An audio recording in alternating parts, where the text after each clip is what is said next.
Gracias por venir, compañeros de la lucha. Estamos acá en representación de todas ustedes. La voz, la voz, la voz, la voz, la voz, la voz no, no tampoco.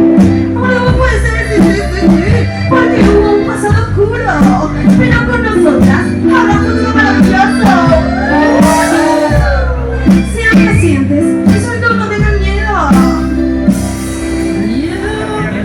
¿Miedo? Chica. Palma, palma, palma, palma. No tengan miedo, porque mientras ustedes hablen. La chica de la guitarra y la farándula de nuestra revolución.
Te amo mucho.